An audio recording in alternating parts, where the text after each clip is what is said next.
Hi అండి, welcome to Bindu Vamshi vlogs. ఉదయం మన చిన్నుగాడు చికెన్ చేసుకుందామని చెప్పాడు కదా. పాపం వాడికి తెలియదండి ఈరోజు సంక్రాంతి పండుగని. ఇంకో 2 ఏళ్లలో వాడే తెలుసుకుంటాడులే మన పద్ధతులని. అయితే హనీ వెమ్మటే డాడీ నాన్ వెజ్ వద్దు, అయితే మిల్ మేకర్ వెజ్ కదా అది చేసుకుందామా అని అడిగింది. ఓకే అని చెప్పాను. సో ఈరోజు మిల్ మేకర్ కర్రీ రోటీ ఎలా చేయాలో తెలుసుకుందాం. ఫస్ట్ పొయ్యి వెలిగించామండి, తర్వాత నూనె పోసాము, జీడిపప్పు వేసాం, ఆనియను టమాటో మొక్కలు వేసాము, అందులో దోరగా వేయించాము. తర్వాత దాన్ని బాండీ నుంచి బయటికి తీసాము, కొంచెం వేడిపోయే వరకు ఆరబెట్టాం. అంతలోపు గోధుమ పిండి కలుపుకున్నాం, చిన్న చిన్న ముద్దలు చేసాము.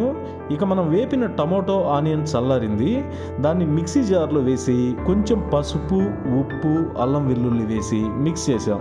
ఆ తర్వాత మళ్ళీ స్టవ్ వెలిగించి మరి కాస్త నూనె యాడ్ చేసి ఈ మిశ్రమాన్ని అందులో ఫ్రై చేసాం.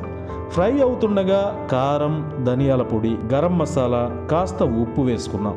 ఇక దాన్ని బాగా తిప్పుతూ ఫ్రై చేసేసాం. కొంచెం నీళ్లు ఆ మిక్సీ గిన్నెలో పోసి అందులో ఉన్న గ్రేవీ కూడా బాండీలోకి వచ్చేలాగా వేసేసుకున్నాం. ఇక దానిలో ముందుగా నానబెట్టిన మిల్ మేకర్ 1 కప్పు వేసి బాగా కలుపుకున్నాం. ఇక మూత పెట్టి 2 నిమిషాలు ఆగాక కరివేపాకు, పచ్చిమిర్చిని అందులో వేసి కలిపేసి జీడిపప్పు వేసి తిప్పుకొని మూత పెట్టేశాం. అంతే, 4 నిమిషాలు ఆగి స్టవ్ ఆపేసాం. గుమగుమలాడే మిల్ మేకర్ కర్రీ రెడీ.